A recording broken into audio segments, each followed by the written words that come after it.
Hello everyone, welcome to this special episode of Cello Magic with Cellist-in-the-park. No acronym or tips this time. Instead, I present to you my first doodle-style video about my personal cello story and the lessons I have learned as a musician. Stay tuned.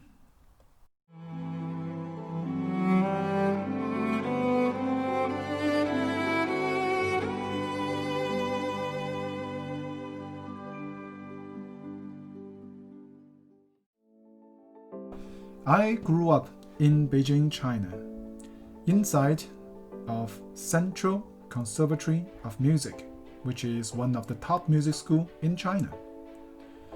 When I was 6 years old, my father brought me a violin to try, but the noise I made was so squeaky. He decided to let me have a go on the cello instead. At that time, most of the Chinese children's future career were decided by their parents. So my father decided I should be a cellist, either to teach in the conservatory or play in a professional orchestra in Beijing. So I was forced to practice cello for hours and hours.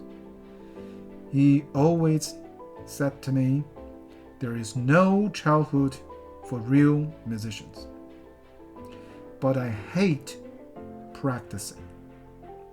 It was boring and hard, and I longed to go out and play with my friends. So primary school and secondary school, I wasn't the top student in my class and never be picked to represent our school in any concert tour outside China. To make things worse, I developed pain and injury for my hand, especially my right thumb, when I was playing. At one point, I was seriously considered to switch to something else. Fortunately, I met a very good cello teacher who helped me tremendously. I started to make progress and start genuinely interested in music. I began listening to loads of recordings and saving money to buy CDs. When I was in high school, I totally fall in love with music and knew I have to become a professional musician. An opportunity came. I got a scholarship to study in University of Southern California in Los Angeles with a renowned cello teacher, Miss Eleanor Schoenfeld. But first year being a foreign student was very, very hard. Homesick, culture shock, little money, and little English. I found myself struggling with my study and life in general in LA.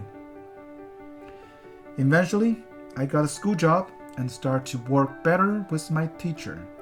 Under her wonderful teaching, I won several prizes in some local competitions.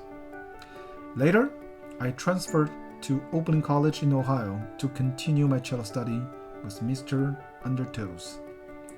The following 3 years in Oberlin was one of my happiest time in US. I love this little Midwest college town with friendly people all around. At the last year in Oberlin, I started taking auditions for orchestras.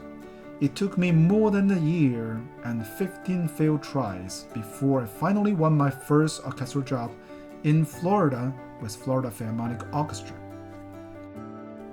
But only after 2 years, my orchestra was bankrupt, and all 80 plus musicians lost their job at the same day. It was terrible. After that, I, like many of my colleagues, were trying to teach and doing freelance gigs. I was teaching full-time in a high school for 2 years. But I didn't give up my dream to become a professional orchestra player. I went on road again for audition.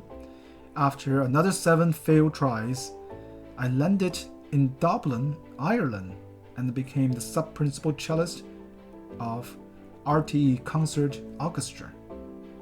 Now I have been playing with my orchestra for more than 12 years. Many lessons I have learned as a musician. Here are the top 3. Lesson number 1.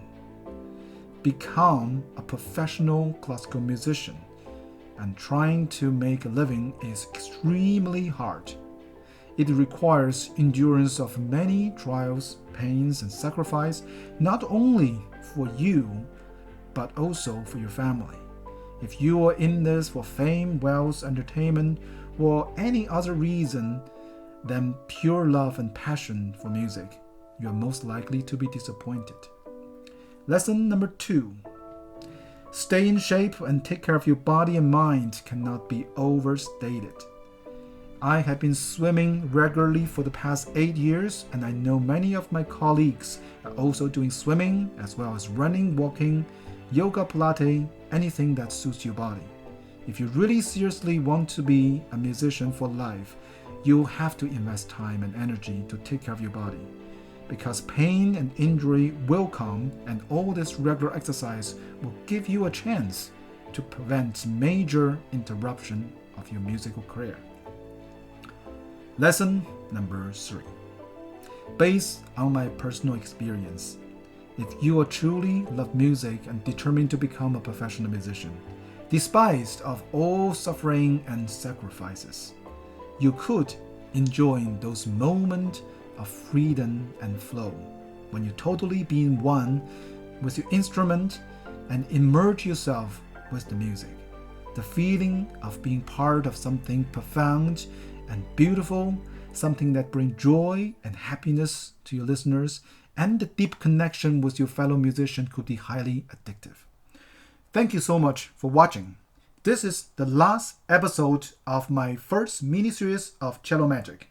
In my next mini-series, I am planning to talk about my favorite music, books, and musicians, and other interesting stuff. If you have any comments and suggestions, please do let me know. And if you don't want to miss any of my future videos, do hit that subscribe button. I am looking forward to see you in my next video. Until then, keep making cello magic.